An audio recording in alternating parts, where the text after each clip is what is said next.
What's going on, guys, and welcome back to the channel. Today we're going to be talking about a bag that I've been using for roughly around 7 months now, which is going to be the Peak Design Travel Backpack.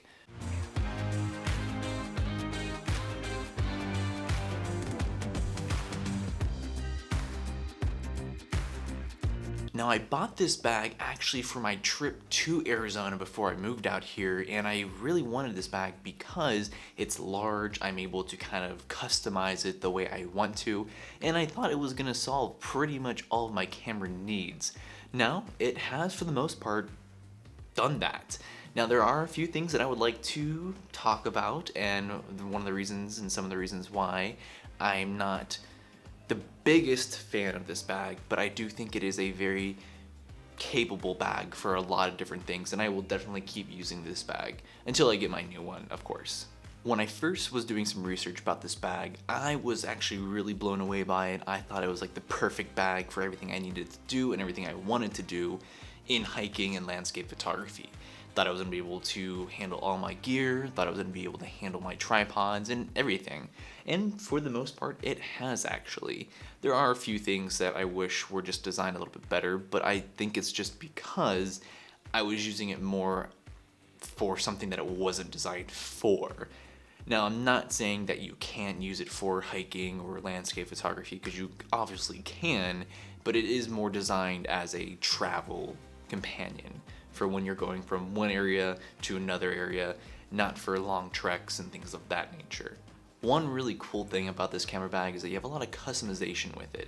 So you can buy different types of ICUs, so the small camera cube, the medium camera cube, the large camera cube. You can even buy like clothes packing like cubes. I'm not really sure exactly what they're called off the top of my head. I've never bought one myself just because I primarily use this for my camera gear, but I do know a lot of people buy this bag not just for camera gear, but for when they travel as a carry-on bag to put their clothes in it for work. Now, as the name states for this particular line of bags, it is a travel bag. It is perfect for carry-on when you're traveling.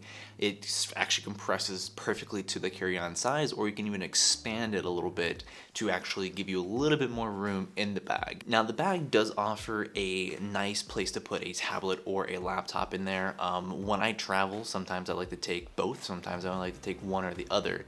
I've been able to put a 13-inch MacBook in there with no problem. The actual website does state that this can hold up to a 15-inch, so I don't know if the new 16-inch MacBook or some of the larger laptops that are on the market now are going to be able to fit in it myself. So it's kind of to your discretion if you'd like to try that, see if it works. Maybe go to a store that has one on display, or that you can actually try first before you actually make that decision if you constantly bring your laptop with you. Now, it also states that you can only fit a 10-inch tablet in there, but I have a 10.5 tablet, so I can easily put that in there. I mean, maybe they're kind of talking about if you put them both in there, you might have some size or some constraints with that type of carrying system, but there's no problem in my opinion. The bag itself is considered weather resistant. Now, the outside of it definitely is, and the zippers are definitely weather resistant too, but the thing that kind of puts me off on that statement is that the actual zippers, not these ones up here, but the ones that are actually going to be opening the main compartment, when they're touching each other, when they're connected, there's actually a small gap in between those. Now, if water will actually get in there or other moisture will get in there, that I don't know because it hasn't happened to me, but it doesn't make me feel confident in taking it into more humid or moist conditions, or even if I'm hiking and it starts raining. There's no type of poncho that comes with, there's no rain bag or anything of that nature that you get when you buy this particular camera bag, which I think for the price that it is, that would be definitely a nice little added bonus versus having to buy something separate just to have that. Again, they said it's water resistant, but at the same time, I would like to have that extra little protection in there just to have the peace of mind, especially when I have thousands of dollars worth of camera gear and equipment in my bag when I'm traveling or hiking. Now, since I do take this bag on a lot of hikes, and that's my primary hiking bag at the moment, I did take the weight into consideration. So the bag by itself, without any kind of camera cubes in it, does come in at 4 pounds, well, 4.52 pounds.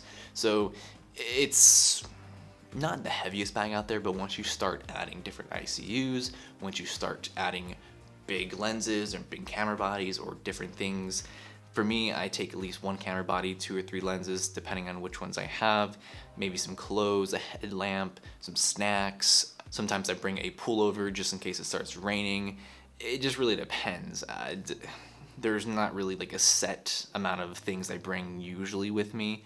It just depends on the hike that I go on.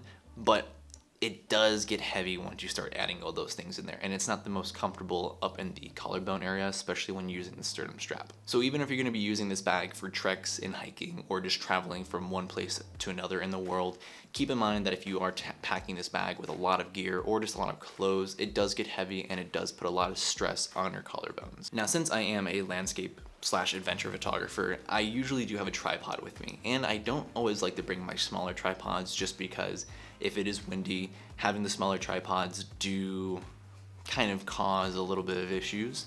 There's a little bit more shake or sway in them because they're not heavy when there is strong winds. But for this particular bag, it doesn't really accommodate the larger tripods. So I've had some Vanguard tripods that I do like, and I have a Benro tripod that I actually like better because of the size, and it's carbon fiber. So it does pair nicer because it does just slip into these side pouches easier, and it's a lot smaller, it's more condensed.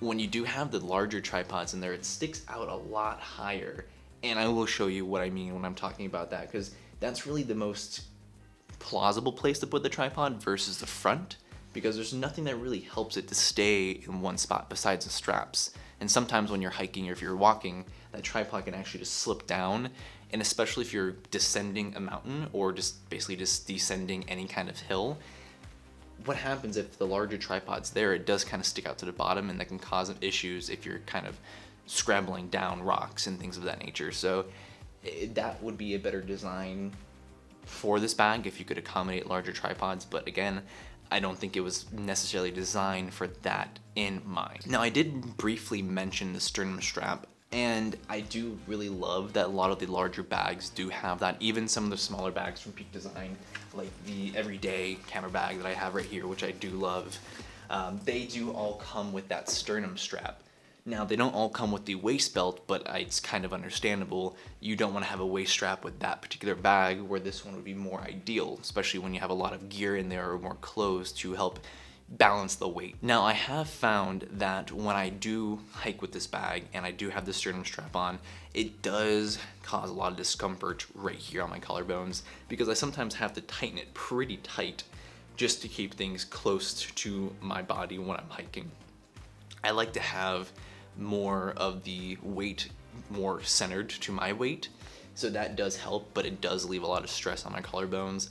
I think if they added more padding to their actual straps, it would have been a little bit nicer and more comfortable for a situation like that.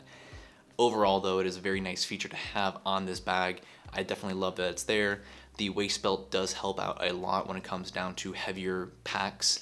I try to keep my packing very limited now, just because I am trying to go on longer hikes and I don't want to have to worry about an extra let's say 6-7 pounds or even more when it comes down to camera gear. Now, I would have no problem, putting 6-7 pounds of camping, different types of food, clothes, and a few things here for my camera when I go on longer treks. But just for camera gear, I think it's kind of over excessive. And one last thing about the particular sternum strap is that if you do plan on taking it for hiking, I'm not saying it's a bad bag for that particular choice. I just think it wasn't designed for it. Just keep in mind that your collarbones will, not forgive you for a few days, because it does take a little bit for them to heal, or at least not hurt when you touch them or put your bag back on. Alrighty guys, and that's gonna be it for this particular video. I didn't really want to call this a review on this bag. I just wanted to kind of give my 2 cents in how I've used it and what I've experienced using this bag as a landscape / adventure photographer. It's probably not going to be, what you choose this bag for or why you buy this bag, but if there is anyone out there that is in that position where they're looking for a new camera bag and they think this would be good for landscape or traveling or just hiking, it's a good bag, but there are better ones out there. And I'm not paid to say good or bad things about this particular bag. I am just here as a normal person, as someone that has used this bag for a pretty long time now, and given my 2 cents on it. So if this does help you out in choosing a camera bag for your needs, please leave a thumbs up on it. I would definitely like to hear why you're not choosing this bag, or why you are choosing this bag, or even what bag you're going to be going with when you don't choose this bag. And with that being said, guys, that is it for me. Like, subscribe, don't forget to comment below maybe future videos you would like to see from me, and we'll definitely catch you later in the next one.